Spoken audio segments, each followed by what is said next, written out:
Tout le monde se souvient du combat entre Bruce Lee et Chuck Norris, mais ce que peu de gens réalisent, c'est que c'est probablement la meilleure démonstration de Jeet Kune Do jamais filmée. Et c'est même pas la seule chose qui rend La Fureur du Dragon unique. Parce que ce film est aussi le seul long métrage entièrement réalisé par Bruce Lee lui-même. Aujourd'hui, on ouvre le dossier. On va ensemble parler rapidement de la réalisation, et puis je vais analyser 3 combats de films. Je vais pouvoir partager avec vous certaines des bases du JKD que Bruce Lee démontre dans ses films.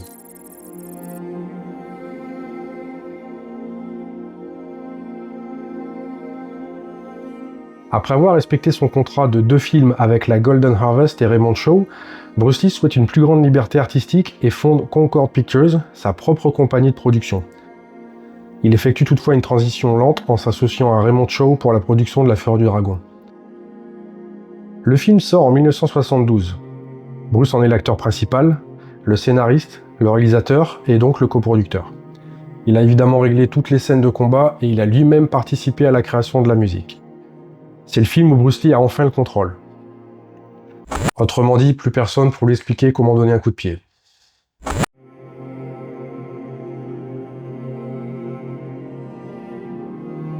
Hang Leung n'est pas un héros invincible. Au début, il est naïf, maladroit et presque comique. C'est volontaire évidemment, mais plus tard dans une biographie, Linda Lee précisera que ce film est son préféré, justement parce qu'elle retrouvait des attitudes et des expressions que Bruce avait au quotidien.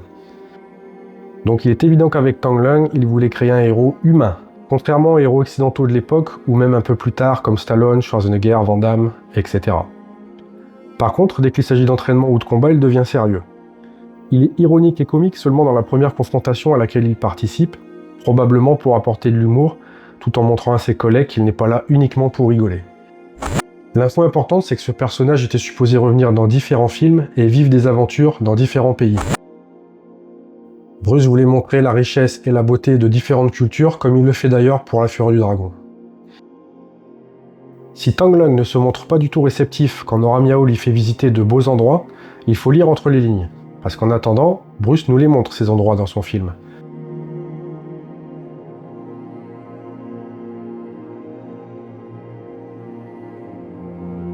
Dans ces scènes de combat, Bruce met clairement en avant les principes de son concept, le Jeet Kune Do, économie de mouvement, simplicité et efficacité. Il va même encore plus loin en insérant la scène d'entraînement dans l'arrière-cour quand les employés du restaurant lui demandent une démonstration. L'acteur qui se prend le coup de pied latéral dira qu'il a eu l'impression d'avoir été heurté par une voiture.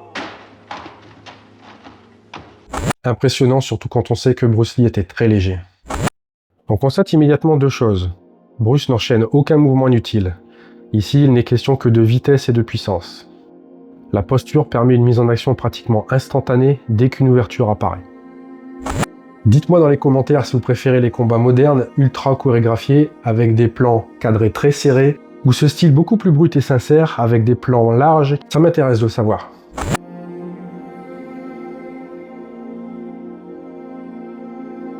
On arrive à la partie que je préfère, l'analyse de combat.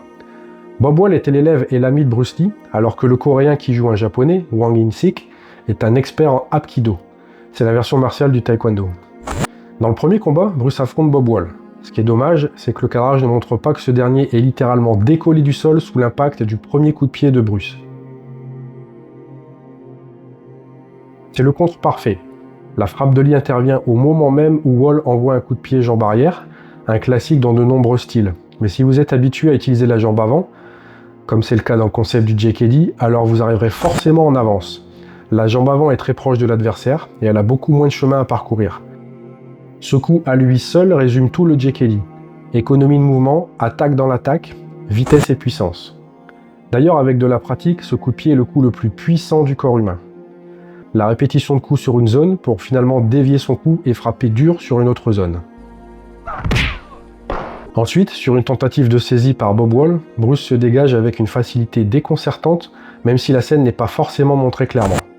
Les techniques de clé appelées Chinna en chinois semblaient très familières aussi chez Bruce Lee, bien qu'il n'ait jamais clairement évoqué cet aspect de sa pratique. Il s'est entraîné avec le professeur Wally Jay, grand spécialiste de ce genre de clé. Et là on touche à un autre aspect très important de la pratique de Bruce Lee, toujours chercher à s'entraîner avec les meilleurs de chaque discipline. Pour conclure, Lee nous démontre un autre bloc souvent négligé par beaucoup de pratiquants, la condition physique. Bruce est capable d'enchaîner aisément une série de coups de pied alors que Bob est clairement déjà épuisé et dépassé par l'endurance de Lee. Le cardio de Bruce Lee c'était quelque chose et était clairement inspiré par la condition physique des boxeurs thaï entre autres. En Thaïlande, dans les camps d'entraînement, on ne néglige pas le cardio. Au bout du compte, les frappes finales rappellent que Bruce n'est pas là pour la compétition et ses interdits. Il s'entraînait pour le combat réel avec toutes les frappes vicieuses que ça implique. Analysons maintenant le combat contre Wang Hin-sik. Un expert de coups de pied très rapidement lui parlait. Il le contre dès les premiers coups portés avec une projection déconcertante de facilité. Les déplacements subtils de Bruce rendent inefficaces les tentatives de coups de pied de son adversaire et quand il trouve l'ouverture, il le contre durement avec une série de coups de pied à son tour. Vient ensuite le plan parfait pour le contre qui arrive. Un plan pied, c'est-à-dire qu'on voit les deux hommes en entier pour apprécier la scène clairement. Wang attaque le premier, mais Bruce l'attendait et le contre durement. Toute l'essence du JKD est dans cet enchaînement final. L'attaque dans l'attaque, économie de mouvement, rapidité et puissance encore une fois. D'ailleurs, son adversaire l'a bien compris et il n'insiste pas. En fait, un contre fait mal aussi bien mentalement que physiquement. La sensation d'impuissance est grande et elle décourage très vite puisqu'on comprend que quoi qu'on fasse, quoi qu'on tente, on va prendre cher avant d'arriver. En fait, Bruce Lee avait compris quelque chose que 50 ans plus tard, on n'a toujours pas compris et que ça fait toujours débat. Le plus important, c'est pas le style, c'est de rentrer entier.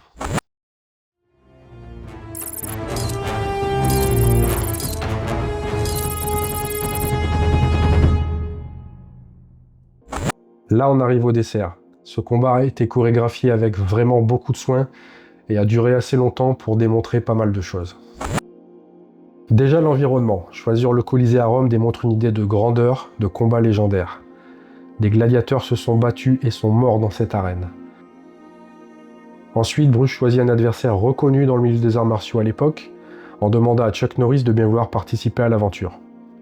Il refusera d'abord, ne voulant pas être vu perdre à l'écran, mais comme il s'est entraîné avec Bruce et qu'une amitié s'est installée entre les deux hommes, il finit par accepter. Plus tôt dans le film, on a assisté à une démonstration de Chuck face à Wang Hin-sik, et on peut sentir qu'il donne des coups puissants, qu'il est rapide et semble maîtriser son art, le Tang Soo Do. À l'époque, il détenait déjà 7 titres nord-américains, et pas des titres de champion du monde comme on nous le répète depuis 50 ans. Il fait partie des tout premiers pratiquants d'arts martiaux à vouloir faire de la compétition en full contact, et il a brillé aux côtés d'autres champions légendaires comme Bill Wallace ou encore Joe Lewis. Ce dernier était aussi un élève de Bruce Lee. Pour revenir au combat final, il faut savoir qu'il ne se passe pas vraiment au Colisée. Lee n'a jamais obtenu l'autorisation de tournage, alors seules quelques scènes au début jusqu'à la rencontre des deux hommes ont été tournées à la sauvette très tôt le matin. Quand les deux hommes se font finalement face, ils sont à Hong Kong dans les studios de la Golden Harvest avec des photos géantes du Colisée en arrière-plan. Quand on le sait, la transition est flagrante, ce qui n'enlève rien à la beauté du combat. Après un échauffement tout aussi légendaire que le combat lui-même, on réalise à quel point les deux hommes sont au sommet de leur forme. Bruce, exceptionnellement sec et musclé, d'une souplesse incroyable, et Chuck, massif et souple à la fois. Lee insiste sur le ratio vitesse et puissance dans ses écrits, d'où son physique écorché. Des muscles efficaces mais pas énormes pour conserver à la fois vitesse et mobilité dans la durée. La présence du chat apporte la confirmation des aspirations de Lee en termes de conditions physiques. Il aimait beaucoup les métaphores, à l'instar des maîtres chinois.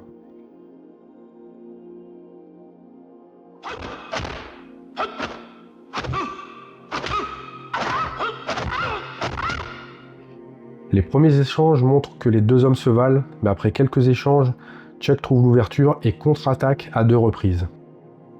Notez qu'il s'agit de contre-attaque et pas de contre. La différence, c'est le moment où ça se passe. Ces notions étaient très importantes dans le JKD et il faut bien comprendre la différence. On a vu plutôt que pour Bruce, le contre, cette attaque qui survient au moment même où l'adversaire lance son attaque, est le but ultime que tout combattant doit rechercher. La contre-attaque, elle, survient juste après une attaque adverse qu'on vient de bloquer ou esquiver. Tout est une question de timing et la différence est subtile. Bon, Tang Lung comprend qu'il va devoir sortir le grand jeu avec Chuck. Il tente instantanément, déjà par son attitude, à reprendre le contrôle du combat.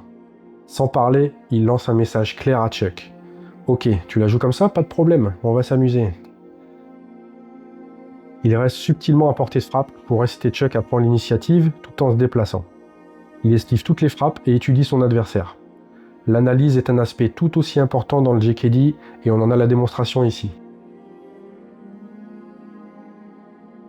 La séquence au ralenti illustre parfaitement cette phase d'observation et quand Tang Leung s'immobilise enfin, c'est comme s'il nous disait « Ok, c'est bon, j'ai la recette ».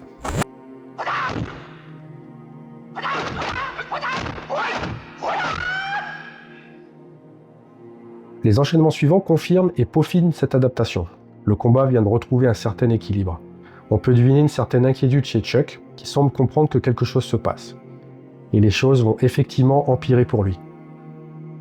Tang Leung lance des attaques auxquelles Chuck n'est pas habitué. Des frappes directement au genou et même à l'aine. Ces frappes très déstabilisantes fichent Chuck assez pour permettre à Bruce d'enchaîner sa fameuse série de 5 coups de pied. 1 au genou, 1 à l'aine et 3 au visage.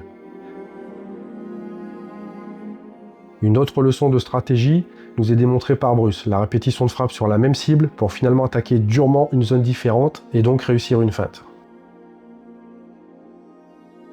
Si vous ne l'aviez pas encore compris, l'approche de Bruce Lee était très scientifique et très en avance sur son temps. Je développerai ces découvertes dans les prochaines vidéos, alors pensez à vous abonner si vous voulez en apprendre plus. Un peu plus loin dans le combat, on retrouve une démonstration de feinte. Frappe au corps pour finalement frapper durement en ligne haute, du grand art. On arrive à l'unique moment qui, selon moi, montre mal l'action. Bruce qui démontre des applications du Chi Sao, cet exercice qui vient du style Wing Chun. Chuck est de dos, donc on ne peut pas apprécier toutes les subtilités.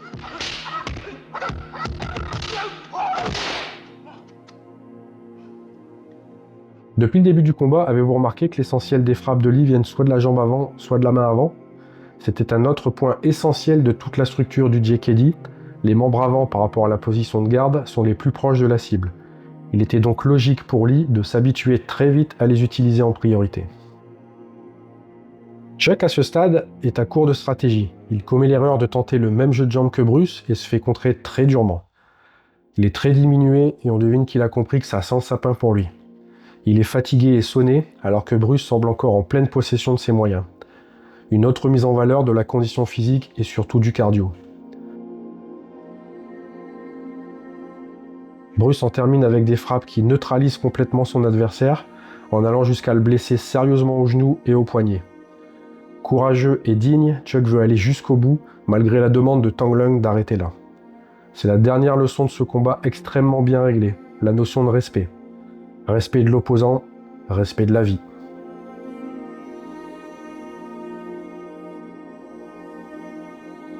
Voilà pour l'analyse de ces combats légendaires. Plus de 50 ans après sa sortie, La Furie du Dragon reste bien plus qu'un simple film d'arts martiaux. C'est probablement le film où Bruce Lee a expliqué le plus clairement sa vision du combat.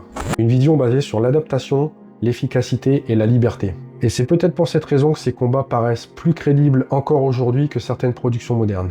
J'ai reçu pas mal de demandes de conseils, que ce soit pour acheter du matériel d'entraînement ou des livres sur Bruce Lee, sur le Jeet Kune Do en général, ou même des vidéos. Donc j'ai dressé une liste de liens dans la description de la vidéo. Si vous passez par ces liens, qui sont des liens affiliés, vous aidez gratuitement la chaîne. Ça m'aide à me motiver à continuer à réaliser des vidéos, parce que ça prend beaucoup de temps. Je remercie toutes celles et ceux qui passeront par ces liens par avance. Ici, à Skynet Studio, on le sait, le futur appartient aux machines, mais les légendes appartiendront toujours au cinéma.